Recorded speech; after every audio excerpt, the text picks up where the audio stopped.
Nah, ini ulama tasawuf, itu adalah waliullah yang sangat masyhur. Dengarkan ulama ngomong, bilang itu Mika Ibrahim bin Adham yang diterima doanya. Ulama, malaikat yang satu mengatakan betul, tapi itu dulu, sekarang tidak. 40 hari ini Allah menolak doanya dan ibadahnya. Kaget Ibrahim bin Adham.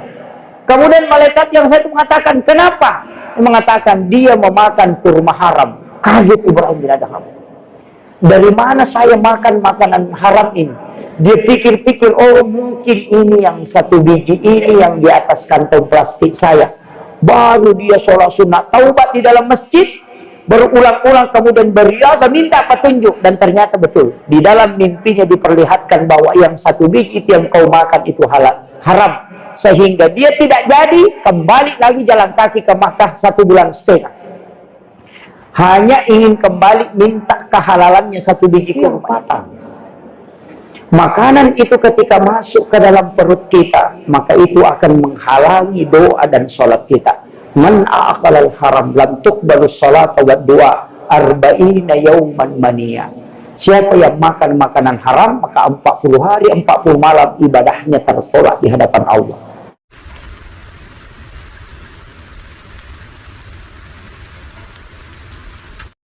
Bismillahirrahmanirrahim. Assalamualaikum warahmatullahi wabarakatuh. Maulaya salli wa sallim daiman abada ala habibika khairil halqi kullihim. هو الحبيب الذي ترجى شفاعته لكل قول من الأحوال المقتحم. يا ربي بالمصطفى بلغ مقاصدنا واغفر لنا ما مضى وشيء الكرم. يا ربي بالمصطفى بلغ مقاصدنا واغفر لنا ما مضى وشيء الكرم. إلى حضرة النبي المصطفى صلى الله على سيدنا محمد الفاتحة. أعوذ بالله من الشيطان الرجيم. بسم الله الرحمن الرحيم. الحمد لله رب العالمين الرحمن الرحيم مالك يوم الدين. إياك نعبد وإياك نستعين. اهدنا الصراط المستقيم صراط الذين أنعمت عليهم غير المغضوب عليهم ولا الضالين. آمين. اللهم نور قلوبنا وقلوب جميع من حضر في مجلسنا هذا بنور المعرفة وعلم المكاشفة والبصيرة والإيمان والإسلام. يا فتاح ويا عليم افتح قلوبنا وقلوبكم فتوحا عارفين. ربنا افتح بيننا وبين قومنا بالحق وأنت خير الفاتحين. آمين آمين يا رب العالمين. Hadratul muhtaramin wal muhtaramat ikhwanu fillah, sidang jamaah salat subuh yang insyaallah dirahmati dan dimuliakan oleh Allah Subhanahu wa taala. Alhamdulillah, pada subuh kali ini kita sudah berada pada subuh ke-24. Dan insyaallah kalau prediksi Hujjatul Islam Imam Ghazali di dalam kitabnya, ketika Ramadan itu masuk pada hari Kamis, maka beliau dalam selama hidupnya meneliti tentang turunnya Lailatul Qadar. Maka Lailatul Qadar itu turun pada malam ke-25 ketika Ramadan masuk pada hari Kamis. Jadi besok malam kalau prediksi Hujjatul Islam Imam Ghazali, karena beliau itu setiap tahun meneliti. Ketika masuk Ramadan pada hari Kamis, maka dia mengatakan biasanya dan yang kebanyakan itu pada malam ke-25. Dan Ramadan tahun ini itu masuk kita puasa pada hari Kamis. Berarti kalau penjelasan beliau itu pada malam ke-25. Jadi untuk jamaah yang ingin bersedekah dan melaksanakan sholat sunnah mutlak, sebenarnya 10 terakhir itu paling bagus kita melaksanakan sholat sunnah mutlak 100 rakaat setiap malam. Iya. Kalau mampu. Itu rata-rata kita mulai jam 1 malam, itu insya Allah selesai sampai waktu sahur. Kalau ambil 100 rakaat, dengan rakaat pertama membaca Inna ansalnahu, kemudian rakaat kedua membaca surah Al-Ikhlas. Itu 100 rakaat setiap malam, mulai dari malam ke-21 sampai malam ke terakhir. Kalau mampu. Biasa dia bilang ya 20 saja, ini lutut sudah sakit. Tapi sebenarnya sholat sunat itu Pak Bu bisa dikerjakan dalam keadaan duduk walaupun kita mampu berdiri. Jadi kalau sholat fardu tidak boleh. Kalau sholat fardu mutlak harus berdiri, kalau tidak mampu duduk. Kalau tidak mampu nanti berdiri baru duduk. Kalau tidak bisa duduk bisa baring. Untuk sholat fardu, tapi untuk sholat sunat boleh dikerjakan dalam keadaan duduk walaupun mampu berdiri. Nah, cuman pahalanya 1/2 dari pahala yang berdiri. Jadi kalau orang sholat 20 rakaat, pahalanya baru kita dapat 10. Itu kalau duduk. Makanya yang pakai kursi kalau sakit lututnya ya bisa duduk. Ya, sebenarnya itu yang kalau di dalam, makanya saya sering bilang bahwa fardu itu tidak bisa memang dikalahkan oleh yang sunnah. Kalau sholat fardu itu tidak bisa ditawar. Kalau sholat sunnah bisa ditawar. Istilahnya bisa agak turun sedikit. Sama di haji. Haji itu tidak bisa pindah-pindah. Pokoknya harus bulan haji. Tapi kalau umrah, apapun boleh. Nah, itu. Jadi, sama zakat. Zakat itu mesti 1 tahun. Haulnya kalau zakat malu. Kecuali zakat perniagaan, seperti jual beli mobil, setiap pelaku harus disakati 2,5. Kalau jual beli mobil. Jual beli tanah juga begitu. Kalau pekerjaannya jual beli mobil seperti makelar, jadi setiap pelaku mobilnya mesti keluarkan 2,5. Nah, begitu. Tapi kalau hanya menjual mobil pribadi, itu tidak. Nanti ketika dimiliki 1 tahun, ada namanya haul, ada nisab. Nah, begitu. Jadi, tidak sembarang juga kita anukan. Jadi itu, kalau sedekah, kapanpun, mau sedekah sore, sedekah pagi, sedekah subuh, bahkan setiap jam boleh sedekah. Kalau mau, itu silakan. Kalau zakat, tidak ada aturannya. Makanya yang wajib pasti begitu. Nah, makanya tidak ada istilahnya, memang wajib tidak bisa dikalahkan oleh sunnah. Karena sunnah itu selalu ada tawaran. Kalau wajib tidak ada. Makanya sholat sunnah mutlak itu adalah sholat sunnah mendekatkan diri kepada Allah. Nah, jadi, tapi kalau kita tidak mampu, dia bilang, wah saya tidak mampu Ustaz kalau sholat sunnah segitu banyaknya. Ada. Kita iktikaf, tafakkur namanya. Tidak usah baca Quran. Cukup duduk, ingat kesalahan kita mulai saat remaja, ingat perjalanan hidup kita, kesalahan-kesalahan yang pernah kita lakukan, kemudian kita taubatkan. Ketika kita taubatkan, kemudian menetes air mata, kemudian mendekatkan diri kepada Allah, semakin kuat iman kita, itu namanya tafakkur. 1 jam saja melakukan itu lebih afdal kata Nabi daripada sholat sunnah 1000 rakaat.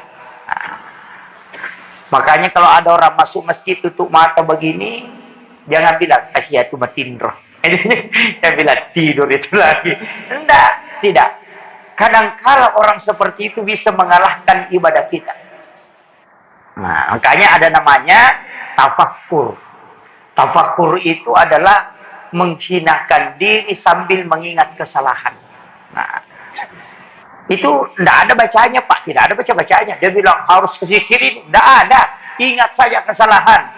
Oh, mulai anak muda saya begini, tidak sholat dari kecil. Oh, ingat semua kesalahan. Ketika sudah jadi istri, biasa ambil uangnya suami, tidak bilang-bilang, ambil di kantongnya. Kan begitu, tapi tidak ada jadi ini kepada. Tidak ada perempuan begitu, insya Allah.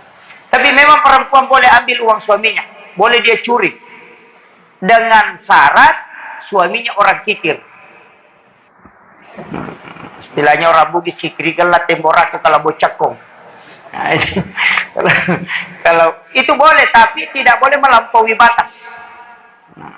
Boleh, yang penting suaminya kikir, biar mau sedekah tidak boleh, uang belanja tidak dikasih, wah boleh diambil itu, tapi tidak boleh melampaui batas. Kalau suami tidak kikir, itu diharamkan wanita mengambil uang suaminya. Nah itu, jadi tergantung. Makanya ada wanita itu bertanya, ketika dia mengatakan haram bagi istri mengambil uang suami, walaupun dia memintanya, kemudian dia mengambilkan untuk dirinya, itu tidak boleh. Ada perempuan satu bertanya, bagaimana dengan saya? Nabi mengatakan, kau kenapa? Dia bilang, suamiku yang paling kikir di kampung, tidak ada yang kalah. Biar mau beli makanan untuk anak-anak tidak kasih, tidak ada uang belanja, tidak ada uang ini dikasih. Langsung Rasulullah, untukmu boleh, tapi jangan melampaui batas. Nah, kalau kita butuh hanya 10.000, ambil 10.000. Tapi kalau ada laki-laki Pak kikir, bacakan saja surah Yasin. Bukan untuk dibunuh, supaya dilembutkan hatinya. Nah, itu. Kadang-kala juga sebenarnya kalau kita di Indonesia, kasih istri supaya dia yang pegang uang, itu berkah. Cuma ada juga memang istri tidak bisa dikasih uang, Pak. Yang selalu arisan, kemudian selalu belanja online. Nah, itu harus dia. Makanya kalau dikasih itu ada 2 kalimat. Saya kemarin ngaji sama guru, tak diberitahu. Kalau kasih tahu, "Ma, ini uang kita ambil," berarti pemberian. Laki-laki tidak boleh cari lagi tuh uang. Kalau dia mengatakan, "Ma, ini uang kita simpan," berarti itu amanah. Ah, beda. Jadi kalau kasih uang, istri kasih tahu, "Ma, ini uang kita simpan," berarti itu dia tidak boleh belanja kalau tidak minta izin kepada suami. Tapi kalau bilang, "Ma, ini uang kita ambil," berarti pemberian. Jangan cari lagi. Nah, itu sudah diberikan ke istri. Kalau tidak ngomong suamiku Ustaz, cuma kasih saja. Tanya. Bilang, ini saya dikasih atau disuruh simpan. Kalau bilang simpan, simpan. Kalau mau belanja, baru minta. Begitu caranya. Ini kadang-kadang kan kita, ambil saja itu. Nah, itu. Kemudian, dalam kehidupan kita ini, ibadah itu kan ada tingkatan-tingkatannya masing-masing. Nanti kalau misalnya doa ada khusus. Sholat sunat ada khusus. Kemudian sedekah ada khusus. Saya sudah bahas. Tapi secara umum, semua ibadah tidak ada yang mengalahkan sholat. Semua ibadah tidak ada yang mengalahkan sholat. Itulah sehingga semua sholat masuk ke lini. Bisa orang taubat dengan istighfar. Bisa taubat dengan istighfar. Tapi taubat itu diikuti dengan istighfar. Jadi kalau orang istighfar belum tentu taubat. Tapi orang yang taubat belum tentu istighfar. Belum maksudnya taubat itu bahasa Arab. Taba yatubu taubatan. Kembali. Makanya mengingat kesalahan ketika ada. Nanti sudah mengingat kesalahan baru mengakui. Setelah mengakui baru ucapkan istighfar. Itulah namanya taubat yang diikuti istighfar. Ada orang bilang, "Pak, saya setiap hari taubat." Bagaimana caranya? Saya baca astagfirullah. Itu bukan taubat, itu istighfar namanya. Begitu. Jadi taubat itu ingat dulu kesalahanmu, baru kau mengakui di hadapan Allah, baru kau baca astagfirullah. Itu caranya. Jadi kan ada orang Pak itu bilang taubat setiap hari tapi dia tidak ingat kesalahan. Itu bukan taubat. Karena taubat itu bahasa Arab. Taba yatubu taubatan. Kembali. Artinya kembali. Merefleksi diri. Mengingat berapa hari yang lalu, berapa bulan yang lalu, berapa tahun yang lalu. Diingat. Apa kesalahan kita? Oh, saya yang ambil sandalnya si Anu dulu. Itu diingat. Kesalahan. Baru minta ampun kepada Allah. Tapi ada ulama mengatakan. Taubat untuk dosa kepada Allah. Itu langsung. Tapi kalau ada barangnya orang diambil, taubatnya harus kembalikan. Wah, ini yang susah, Pak. Ini yang susah. Ambil sandalnya orang, pergi ke rumahnya makan sate, baru satenya dibungkus, baru dibawa pulang. Tidak dikasih tahu. Itu fatal itu, Pak. Ibu-ibu yang banyak ini. Di kampung saya, bukan di sini. Kalau pergi ke acara, biasa ambil makanannya orang, tidak bilang-bilang. Oh, itu tidak boleh. Tidak boleh. Apalagi kalau orang bagi nasi dos, dia ambil 2. Dia bilang mau dibawa pulang. Itu haram, Pak. Kecuali memang orang kasih 2, tidak masalah. Tapi nambah 1, baru minta lagi 1. Oh, itu fatal. Kalau itu dimakan anak-anak kita, itu yang nanti tidak mau dengarkan ucapan orang tuanya. Suami yang makan, oh nanti jadi selingkuh. Ya, itu biasa mau bikin rusak, Pak. Makanan-makanan seperti itu. Makanya dalam tasawuf itu ada halal, ada yang berkah. Kalau halal, ya makanan halal. Orang hidangkan, itu halal. Tapi kalau dia tidak persilahkan kita, oh itu belum berkah. Makanya ulama sufi itu kalau dibuatkan teh, kalau tidak dikasih tahu maka silahkan minum atau bismillah, dia tidak akan minum. Karena dia mengatakan ini belum berkah. Tapi itu berat, Pak. Kalau ke pesta pernikahan, orang tuangkan teh baru pergi, tidak bilang-bilang, kita haus itu. Tidak minum. Makanya ulama itu kadang membawa air minum sendiri. Saya punya guru, Pak, itu kalau pergi baca doa, bungkus nasi dari rumahnya, pergi baca doa. Iya.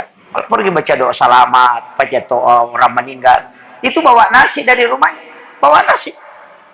Merantang dari rumahnya. Saya itu dulu tanya, Pak Kiai, nah kita ke sana mau makan? Dia bilang, oh iya? Kenapa bawa nasi? Dia bilang, nak, saya takut kalau makanannya yang dihidangkan itu belum dibayar zakatnya. Beliau. Nah, kita, ini pelajaran juga, Pak. Saya bilang begitu. Sama aja dengan kalau ke pasar, Pak. Kalau bukan Ramadan, orang jual langsat. Langsung kita mengatakan, bisa dicoba. Ada juga yang tidak ngomong. Langsung saja ambil, baru dia makan. Oh, kecut. Jalan lagi, ambil lagi. Kecut. Jalan. Mutar di pasar itu kecut semua. Karena memang tidak mau beli langsat. Cuma mau makan langsat. Tapi tidak ada di TV. Tidak ada. Itu tidak ada. Itu yang fatal, Pak. Untuk mencoba makanannya orang, itu haram ketika kita mengambil. Itu haram. Karena sama dengan mencuri barangnya orang di depannya.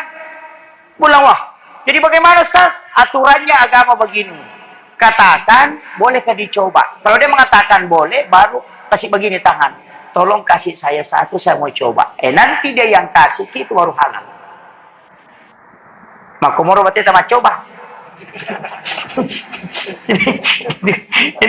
ini kan masalah ini. Banyak ini, Pak, banyak. Dan ini saya harus anukan. Ibrahim bin Adham. Bayangkan, Pak. Ini salah satu ulama sufi. Ibrahim bin Adham itu belanja di Mekah. Di dekat Masjidil Haram. Belanja kurma. Kurma itu di 1 liter. 1 liter itu dia masukkan orang Arab.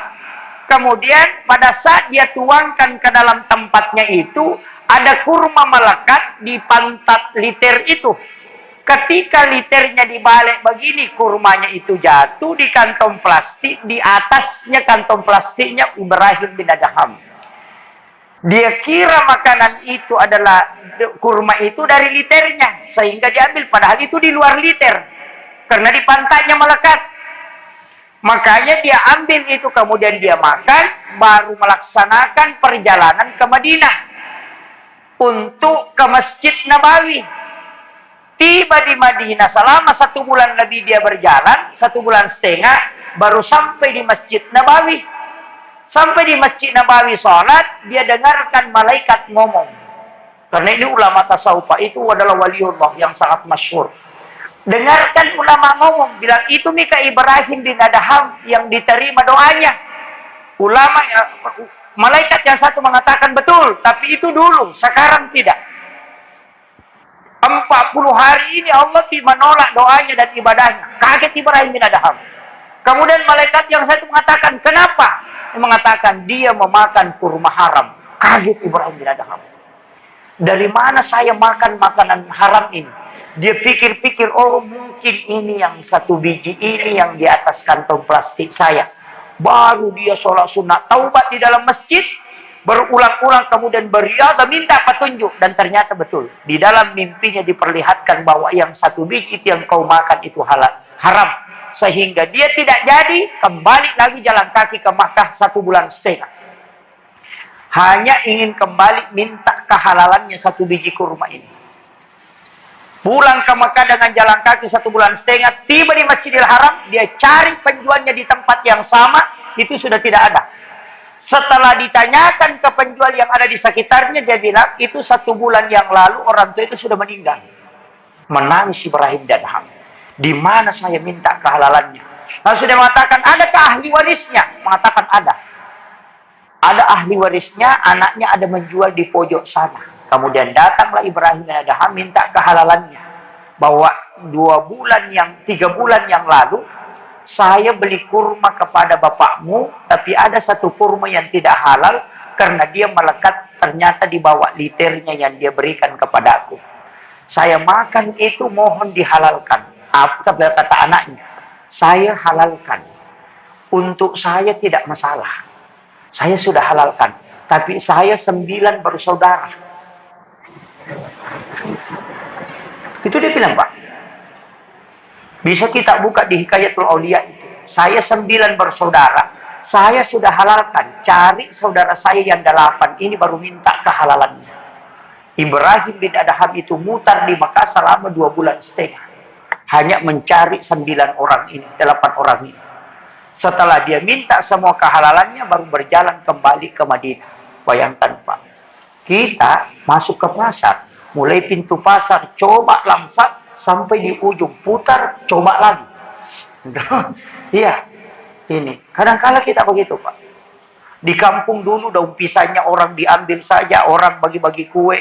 Ambil 1, bagaimana tanya, bagi tidak ada, dia ambil lagi 1. Pakai kantong plastik, ambil lagi. Bahkan ada yang parah, kasih panjang jilbabnya, baru masuk di bawahnya. Nggak ada di sini, nggak ada.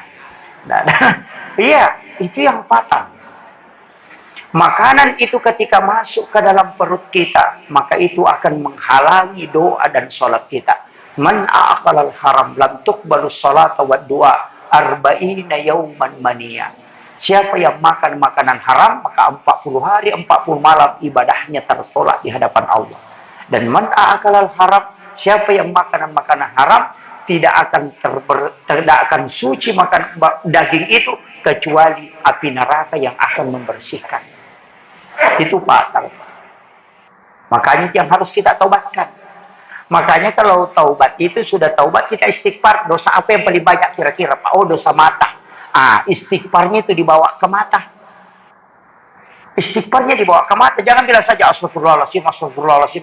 Bawa ke mata. Dosa mata itu astagfirullahaladzim. Pokoknya bawa ke mata itu.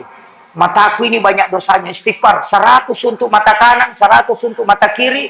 Bawa ke telinga, bawa ke pikiran, bawa ke hati. Itu membersihkan. Kayak orang kalau mencuci baju tuh. Kalau lengan bajunya banyak kotornya, tangannya banyak, itu yang disikat di tangannya. Kalau lehernya kotor, lehernya disikat. Artinya di mana banyak dosa, di situ kau masukkan istighfar. Itu caranya ketika istighfar. Jangan baca saja astagfirullahaladzim, astagfirullahaladzim, astagfirullahaladzim. Ada yang tidak, matanya. Orang yang suka nonton-nonton yang tidak bagus itu, yang Facebook begini-begini terus. Lihat gosip itu matamu itu yang paling banyak. Astagfirullahaladzim, astagfirullahaladzim. Ini mata nanti, Pak. Makanya matanya yang paling banyak dosanya. Dan yang paling banyak modalnya juga, Pak, mata. Kenapa? Karena mobil itu mata gitu yang mau ganti.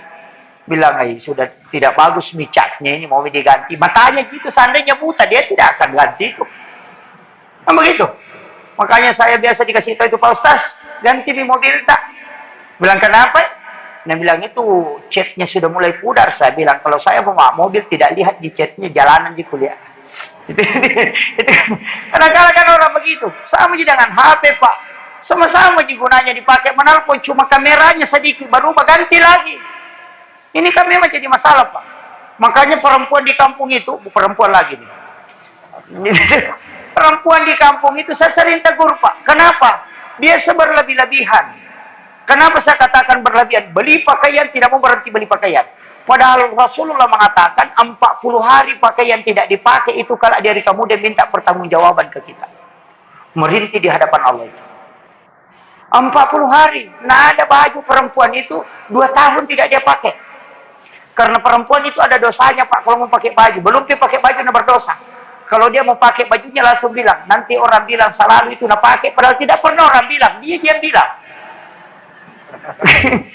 Jangan ketawa buku tahu dosanya itu. Iya. Makanya kalau dia jahit baju bulan ini majelis taklim, bukan majelis taklim, majelis seragam. Iya, 2 kali pengajian ganti baju lagi. 2 kali pengajian ganti baju. Bahkan ada perempuan yang stres cari tukang jahit. Kenapa? Karena tukang jahit pertama belum lunas. Nah ada lagi mau dijahit. Nah begitu. Laki-laki Pak, oh tidak. Ada laki-laki Pak jasnya 5 tahun tidak diganti. Perempuan tidak, 2 kali dia pakai baju, nah langsung bilang, sering ini dipakai, mau ganti lagi, bilangin nanti orang selalu itu nak pakai, padahal tidak ada yang bilang begitu. Cuma dia yang begitu. Pernah udah apa salah laki-laki Pak, 35 tahun jasnya tidak dia ganti. Jasnya yang nak pakai menikah, nak pakai kasih menikah anaknya. Bayangkan lamanya tidak ada ganti. Makanya kalau mau ke pesta laki-laki gampang sekali, sebentar saja ambil sarung, pasang baju kos, kemudian ambil jas, songkoknya dikasih begini saja, selesai. Bahkan di mobil pindah pasang. Itu laki-laki, makanya tidak pernah menunggu. Kalau perempuan, oh sudah, alis yang lurus dikasih bengkok. Nah itu di kampung saya, bukan di sini. Iya, dikasih bengkok naik, kemudian, iya, jilbabnya Pak, ada semua macamnya. Mulai dari jilbab bunuh diri yang putar-putar itu. Dia yang makan, saya ketakutan, tidak bisa balik begini. Iya, dulu hilang itu ya ada lagi tuh yang miring-miring di dalam. Hilang yang miring-miring yang tingkat-tingkat lagi ke bawah. Hilang tingkat-tingkat Pak yang ada lagi lubangnya di dalam. Dari dalam tangannya masuk keluar begini. Ah itu muncul. Itu ya. Laki-laki tidak pernah berubah, itu terus ya dia pakai. Perempuan oh tidak, makanya itu yang paling banyak modalnya. Ada orang Pinrang itu Pak, saya datang ngobati karena dia kena penyakit cacar. Penyakit cacar, saya bilang, Pak Ustaz, saya pernah dengar kita cara makan. Saya bilang, oh iya, nanti.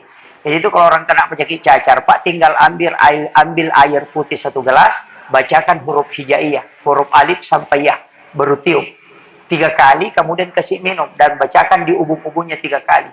Insya Allah itu cacarnya tidak akan meletus, langsung hilang. Nah, itu obatnya. Nah, itu tanpa resep dokter itu. Huruf hijaiyah a, ba, ta, sa, ja, ha. Itu aja dibaca sampai alif lam hamzah ya. Baru ditiup di air 3 kali dibaca, tiupkan ke ubung-ubungnya 3 kali. Lakukan 3 hari berturut-turut. Itu cacarnya akan hilang. Tidak membekas itu. Nah, jadi saya naik ke situ, baca langsung saja naik. Saya kira rumah orang Cina Pak. Mulai di depan tangganya sudah ada guci. Berjejer gucinya itu. Masuk ke dalam, di atas lemari ada gucinya. Di depan lemari ada guci. Dekat tempat tidurnya ada guci. Saya bilang, ini kayak orang Cina atau koleksi guci. Langsung saya kok suaminya. Bilang, Kak, ini jual beli guci Pak. Dia bilang, oh tidak, itu mi perempuan Pak Ustaz. Bikin pusing. Saya bilang, kenapa? Saya bilang, itu perempuan bikin pusing Pak Ustaz. Saya bilang, kenapa? Lagi itu, nah suka sekali guci. Itu dari Cina itu Pak Ustaz. Dari Thailand itu satu. Itu katanya dari Jepang. Saya bilang, yang begini Pak mahal. Nah bilang, jangan bilang Pak Ustaz mahal. Itu 100 juta lebih dia di depan situ. Nah bilang lebih mahal ini guci Pak Ustaz daripada dia. Kenapa bisa? Kan masuk istrinya bikin air panas jadi cerita selesai di luar. Lebih mahal ini guci Ustaz daripada dia. Sebelah kenapa bisa? Bilang waktunya saya nikahi dia, itu saya lamar hanya kasih naik 80 juta. Nah ini gucinya sudah hampir 1 miliar Pak Ustaz. Saya bilang, wah stres betul suaminya ini. Saya bilang, wah memang fatal ini. Jadi kadang begitu Pak, saya lihat guci berdiri saja. 100 juta tinggal saja di situ. Nggak cuci piring. Iya. Kadang-kala mata kita ini kan jadi masalah. Beli piring cantik. Perempuan biasa begitu Pak. Bukan di sini saya bilang. Di sana. Beli piring. Pokoknya beli yang cantik semua itu Pak. Yang mahal dia beli. Baru tulis nama. Haja ini, haja ini, haja ini. 3 lusin. Haja ini. Beli lagi 10 lusin. Haja ini. Di mana disimpan? Di dalam lemari. Suaminya mau makan pakai piring plastik. Tidak ada di sini.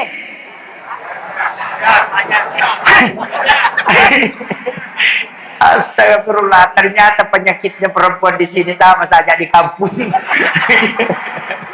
Iya, pakai piring plastik Pak. Padahal sudah beli cerek kristal di Makkah.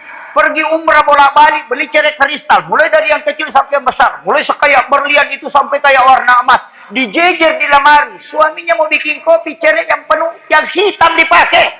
Yang sudah ditempel, nggak mau keluar itu.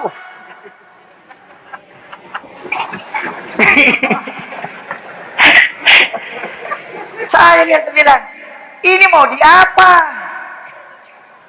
Tidak pernah dipakai Pak. Piringmu cantiknya kayak mati itu, tapi di dalam lemari semua. Baru dia hitung, sekian mie piring beginiku, sekian menuku, sekian. Tidak pernah pakai. Sekalinya kasih manika anaknya, sewa lagi Pak, bukan pakai itu. Dia pakai piring plastik Tupperware. Sekalinya pecah plastik, dia ganti hadiah rinso. Coba pikir, kapan kita mau pakai? Kan tidak. Itu 40 hari tinggal di lemari tidak dipakai. Pak, itu jadi fatal itu. Makanya ibu nanti kalau pulang kasih keluar itu cari kristal. Ini. Baru bukan sedikit harganya itu Pak. Ada kita selalu istilahnya mengeluh. Saya tidak ada uang. Padahal di rumahnya itu ratusan juta nilainya tidak pernah dipakai. Coba pikir. Apa sih sebenarnya yang kita butuhkan? Nanti kalau ibu mati pasti istri kedua yang ambil. Pasti itu. Nah, bapak-bapak ini kalau menangis begini matanya.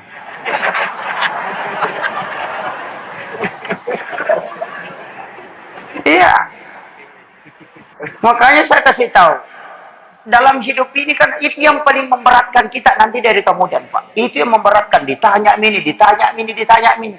Makanya enaknya itu kalau orang miskin Pak mati tidak ada apa-apanya. Sebentar saja. Baru mau diperiksa sama malaikat. Apa yang kau bawa? Tidak ada. Begini saja. Oh ya, langsung masuk. Selesai. Kalau banyak diperiksa, ditanya semua itu. Mulai HP, mulai televisi di rumah, kamar di rumah kita. Ada yang kita tempati. Makanya ada satu kuncinya itu Pak. Setiap beli pakaian langsung pakai sholat. Langsung pakai sholat. Beli mobil langsung pakai ke masjid. Tidak ada pakaian yang kita langsung pakai sholat itu tidak kusut kemudian ada penggantinya Pak. Dan itu saya pernah buktikan.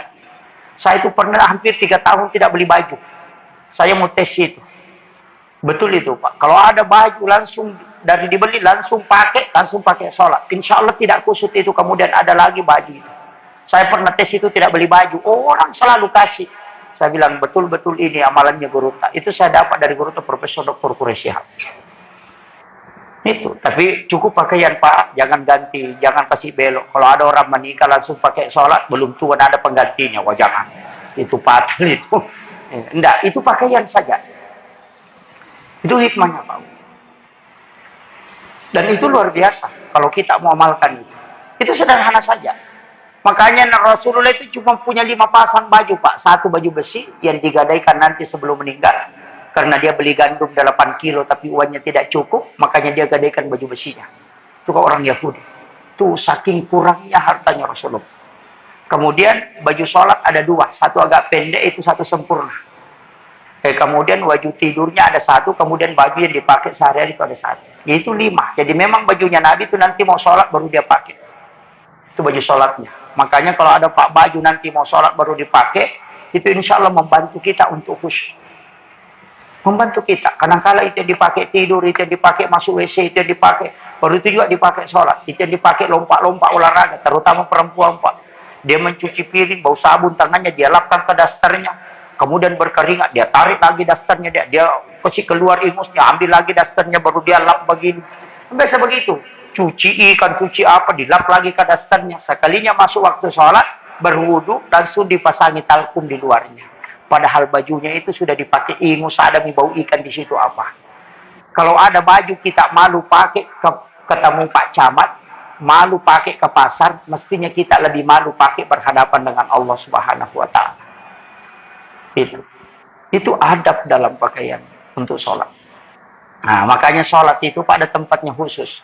Ini masjid kita, ini yang sunnah Rasulnya begini. Jadi mihrab di masa Nabi itu begini Pak, tidak ada maju ke depan itu, lurus. Kosong satu saf di depan, itu dengan imam. Ada masjid itu yang naik mihrabnya sedikit. Biasa kita dapat. Dan biasa beda 5 cm atau 7 cm untuk tempat imam. Itu kalau Imam Syafi'i makruh mendekati haram. Itu tidak boleh.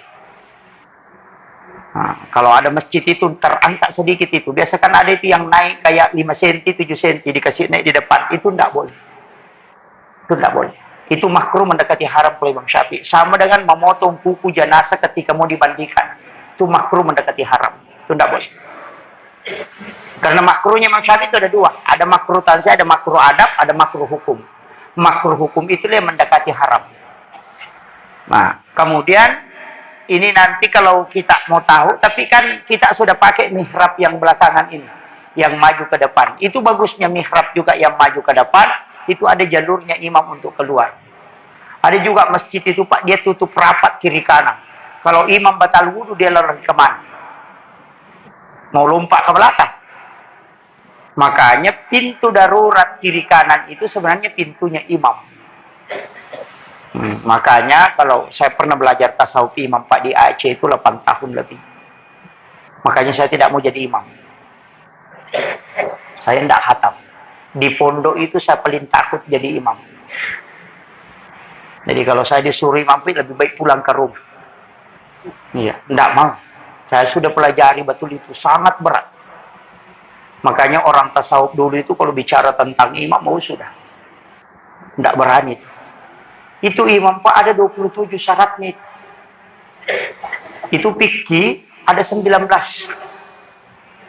Itu bahaya Pak. Makanya ada juga orang mentang-mentang sama yang di belakang imam ini. Saya tidak berani Pak berdiri di belakang imam. 3 di samping imam itu saya pasti menjauh. Makanya saya selalu geser ke sini. Kalau orang dorong begini, saya berdiri saja begini. Nanti ada orang yang ngisi sengaja. Saya tidak mau. Karena tempat yang paling bagus di belakang imam itu yang 6 orang di sini. Makanya saya keluar dari situ yang 6 orang. Karena yang paling bagus kedua adalah yang sebelah kanan. Makanya saya di sini. Karena saf yang paling afdal, yang paling depan, dan tempat yang paling baik di depan itu adalah yang sebelah kanannya imam. Itu ashabul yamin. Itulah yang didoakan oleh malaikat. Nah, tapi tidak bisa dipakai juga Pak, nanti kosong di sana. Jadi fatal itu. Makanya kadang hukum itu Pak kalau adab, mustahab susah. Karena kalau mau diakali berarti simpang imam disuruh di situ supaya sebelah kanan semua. Kan jadi masalah. Makanya saya bilang kalau kita belajar keutamaan, kalau kemudian kita belajar fikih itu kadang berbenturan.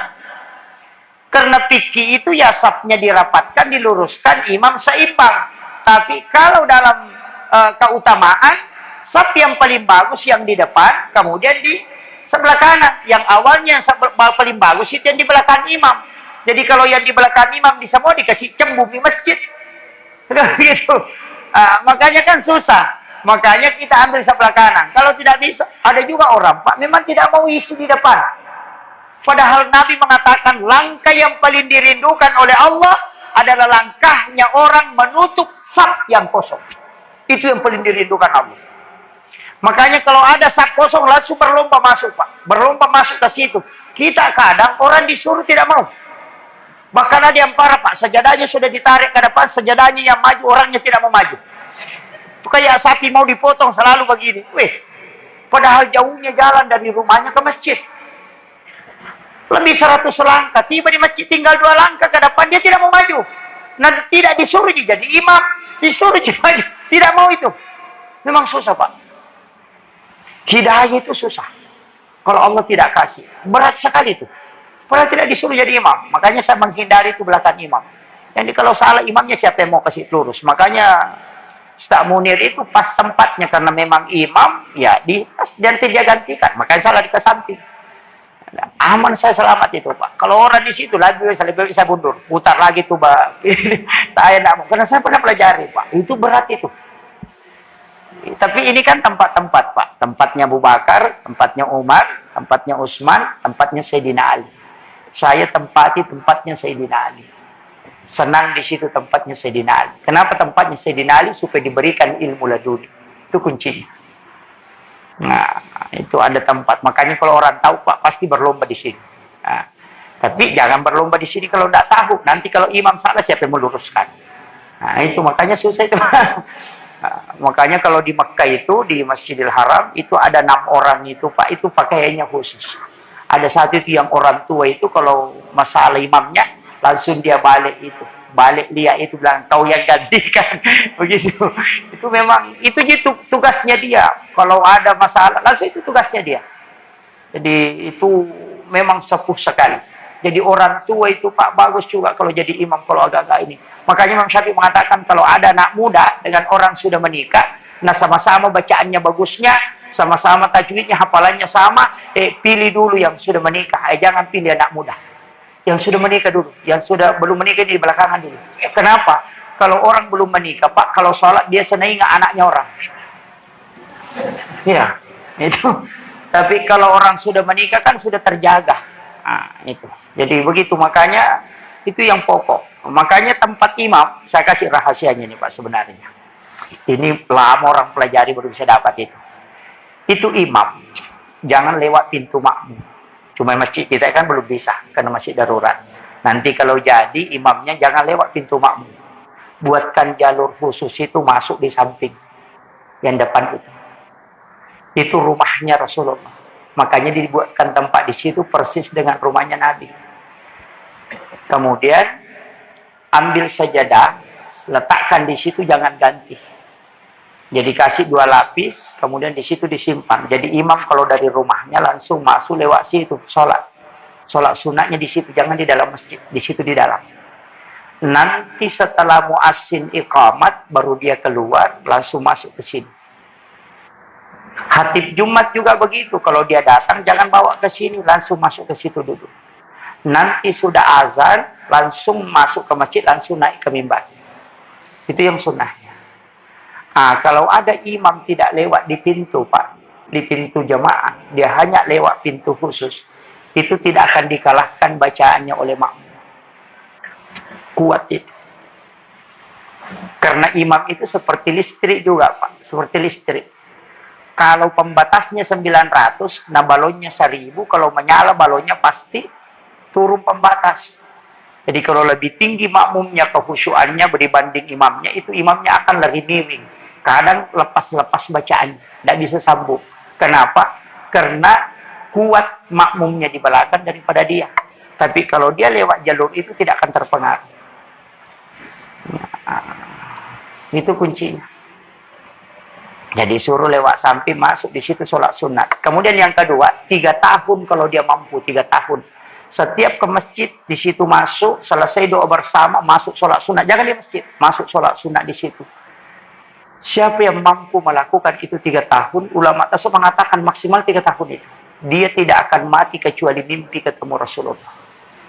Itu kuncinya. Karena dia selalu sholat sunat di rumahnya Nabi. Istilahnya ulama kita begitu. Itu kuncinya Pak di situ. Kemudian yang ketiga, imam itu tidak boleh bicara di tempatnya menjadi imam. Tempat imam itu disebut mihrab, bukan masjid, tapi mihrab. Mihrab itu Pak lapisan khusus, makanya sajadah imam itu 2 lapis, dikasih amblak di bawahnya, baru dikasih lapisan di atasnya, sajadah. Itu yang amblak di bawah jangan dilipat, sajadahnya saja yang dilipat kalau mau dilipat. Karena mihrab itu tidak boleh bergerak. Dari situlah masjid dulu, karena wali yang bikin, ulama yang buat. Itu keramik tempat sajadah imam, itu lain warnanya Pak. Biasa 6 keramik di situ warna hitam atau warna coklat. Karena mihrab itu tidak boleh bergerak. Cuma sekarang karena insinyur yang buat sama-sama semua warnanya. Kan begitu. Makanya mihrab itu, dari mana dalilnya? Itu ayat. Fataqabbalaha rabbuha biqabulin hasanin wa ambataha nabatan hasanan wa kaffalaha Zakaria. Kullama dahala 'alaiha Zakaria al-mihrab wajada indaha rizqan. Itu kan begini, Nabi Zakaria itu Pak, kan tidak ada anaknya. Istrinya sudah menopause. Menopause itu kan berarti halangan. Baru tidak ada anaknya. Orang sekarang bilang mandul ya, mandul. Orang Bugis bilang manang. Tidak ada anaknya. Umurnya Nabi Zakaria sudah hampir 100 tahun. Ada riwayat mengatakan 100 lebih. Istrinya sudah 80 tahun. 80 tahun. Sudah berhenti haid. Makanya Nabi Zakaria mengambil kemanakannya anak perempuan namanya Maryam. Nanti ini ibunya Nabi Isa ini. Maryam dia pelihara di rumahnya. Di dalam rumahnya itu dia bikinkan bilik kamar. Di dalam kamarnya dia buatkan mihrab tempat sholat itu 2 lapis. 2 anak tangga. Dari situ dasarnya lapisan sajadah imam itu 2 lapis. Karena itu yang dia ambil dasar. 2 anak tangga. Nah suruh tinggal di situ. Karena gadis. Masih gadis. 9 tahun lebih diambil. Masuk ke situ. Jangan keluar. Dia tutup rapat jendelanya. Dia kancing jendelanya. Baru kunci kamar. Dia yang pegang. Baru kamar dikunci dari luar. Bukan dari dalam. Jadi Maryam tidak bisa keluar masuk. Begitu caranya jaga anak gadis, Pak. Anak gadis kita dikasih kunci motor. Makanya biasa masuk angin. Kan begitu. Itu kan yang fatal itu. Dia kunci kamarnya. Nanti dia buka kalau dia kasih masuk makanan di dalam. Dan anehnya, kullama dahala alaiha Zakaria al-mihrab, setiap Nabi Zakaria masuk ke dalam tempatnya itu Maryam, wajada indah rizkan. Selalu dapat rezeki di situ, ada makanan, ada buah-buah, padahal tidak ada yang kasih masuk. Makanya dia bingung. Kok ada makanan di sini? Nah terkunci. Ada anggur di dalam, ada kurma di dalam, dan itu segar. Dan anehnya lagi, buah-buahan musim panas di musim dingin. Kayak bukan musim durian. Kenapa ada durian? Makanya dia bertanya, anna laki haza. Itu kan ayat. Anna laki haza. Dari mana ini? Kan dia kaget toh. Kunci saya yang pegang. Tidak terbuka kalau bukan saya yang buka. Dan saya tidak pernah masukkan makanan. Kok ada makanan di sini tempat sholatmu? Anna laki haza. Dia mengatakan, huwa min indillah. Nabi Zakaria tidak percaya. Masih curiga. Kok ada yang masukkan? Lalu dia katakan, anna laki haza. Dia mengatakan, huwa min indillah. Nanti dia mengatakan, innallaha yarzuqu man yasha bighairi hisab. Allah itu keingin memberi rezeki itu tidak melalui proses. Ini masih anak gadis. Nabi Zakaria kaget. Saya ini Nabi tidak pernah dikasih begini. Jadi, sudah 100 tahun lebih saya tinggal di rumah. Sholat juga. Tapi kenapa tidak dikasih? Kenapa ini anak gadis? Bukan Nabi. Kok dikasih? Dia katakan berarti bukan dianya. Tapi ini tempat yang membuat doanya mustajabah. Makanya dia suruh keluar. Keluar dari situ. Makanya Nabi Zakaria masuk. Hunalika da'a Zakaria rabbah. Maka masuklah Nabi Zakaria di situ untuk berdoa. Wa huwa qa'imun yusalli. Dia sementara mereka mengatakan wa huwa qa'imun yusalli, berarti sementara di dalam salatnya. Berdiri dalam salatnya, apa yang dia minta? Rabbi habli min ladunka dzurriyyatan thayyibatan innaka sami'ud du'a. Yang dia minta. Karena tidak ada anaknya toh, tapi dia juga bilang, bisakah saya minta? Nah, istriku sudah berhenti haid. Saya sudah 100 tahun lebih. Dia minta. Yakin karena Maryam bisa dapat makanan yang mustahil menurut akal. Apa buktinya, Pak? Ketika dia sholat di dalam mihrabnya, di dalam sholat dia meminta, Rabbi habli min ladunka dzurriyyatan thayyibatan innaka sami'ud du'a. Apa? Fanadatul malaikatu wa qa'imun yusalli fil mihrab, annallaha yubassyiruka bi Yahya. Musaddiqan bi kalimatin wa sayyidan wa hasura wa nabiyyan minas shalihin. Langsung dijanji, Allah akan kasih kau anak laki-laki, nabi bernama Yahya. Menangis Nabi Zakaria itu, Pak. Nanti di sini ada rahasianya. Tapi pusing. Makanya sekarang saja, Pak. Kalau ada perempuan di Timika ini 80 tahun umurnya kemudian hamil, Pak. Dokternya yang stres. Bilang bagaimana caranya melahirkan ini 80 tahun. Disuruh ambil napas, kehabisan napas. 60 tahun. 80 tahun. Tapi tidak. Makanya ketika istrinya hamil, apa maknanya, Pak? Ini rahasianya. Guru Taki Abdul Rahman Ambodale, saya dapat informasi karena saya tidak belajar sama beliau. Dapat informasi dari muridnya bahwa Guru Tak itu kamarnya dia bagi 2. Setengah dia tempati tidur, setengah dia tempati sholat. Jadi ada satu kamar kecil di situ, kamarnya sebenarnya dibagi. Di situ ada tempat sholatnya khusus dan di situ ada bantal kecil untuk melapisi lututnya ketika berzikir. Tapi kalau ada santrinya dulu mau pulang dan tidak ada uangnya untuk transport, dia pergi minta sama Guru Tak. Bilang, Puang, tidak ada kesiang uangku, mau kak pulang. Bilang guru, tak masuk minyak di situ di kamar. Lihat di bawah bantal. Setiap anak memasukkan tangan di situ ada uang yang dia dapat. Dan itu tidak pernah habis. Dasar anak pesantren, kalau dia dapat kembali melapor ke temannya, kita dikasih uang. Pak Kiai yang kasih. Datang lagi tuh minta. Tidak pernah habis. Dari mana? Huwa min indillah. Karena dia membuat tempat khusus yang bisa tembus dengan Allah komunikasinya. Kadang kita tidak punya itu, Pak. WC di rumah dibuat dengan harga puluhan juta. Sampai 60 juta WC buang kotoran kita buat sangat bagus.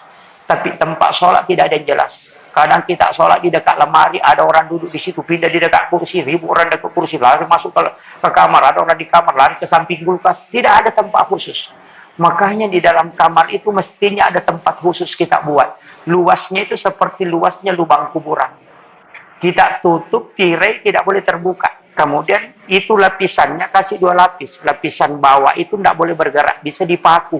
Makanya ulama tasawuf itu membeli kain kafan 1 bungkus, kemudian ambil lapisan bawah. Baru berwasiat, kalau nanti saya meninggal, kain kafan yang di mihrab itu ambil, bungkuskan saya. Orang yang mengambil kain kafan dari mihrab itu tidak akan hancur kain kafannya walaupun ratusan tahun, Pak. Tanah tidak mau memakannya. Itu rahasianya para ulama dulu. Dan doanya itu mustajabah dari situ.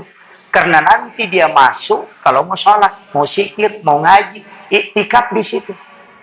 Dan memang tidak ada orang lihat. Semua ulama khas itu, Pak, begitu. Para kiai-kiai di Jawa, Taki Haji Maimun Subair, itu ada kamar pribadinya. Dia kunci itu waktunya ke tanah suci. Nanti dibuka, orang bisa masuk ketika meninggal. Itu tempatnya berdua-duaan dengan Allah. Itu bukan tempat sembarang, Pak. Itulah yang disebut dengan mihrab. Ada di rumah tak begitu? Tidak ada. Ya. Makanya nanti kalau pulang, kalau ada kamar, cari kamar tak yang kita tempati kamar pribadi, bilang, oh di sini bagus. Pas suduknya kita ambil, bisa pakai triples, bisa pakai kain. Tutup, pintunya itu ditutup juga, bisa pakai kain. Kemudian baju pakaian sholat simpan di situ di luarnya. Jam tangan dengan handphone jangan kasih masuk di dalam mihrab. Yang di situ bisa Al-Quran dengan tasbih. Masuk ke situ sholat. Nanti kalau mau sholat sunat, sholat tahajud masuk ke situ. Mau sholat duha masuk ke situ. Mau sholat sunat mutlak masuk ke situ. Mau sholat hajat masuk ke situ. Mau berdoa masuk ke situ. Jika engkau membuat tempat berdua-duaan dengan Allah, maka doamu akan cepat diijabah. Dari situlah kenapa para wali itu doanya cepat. Dan bisa mendapatkan kurma hanya dari mihrabnya.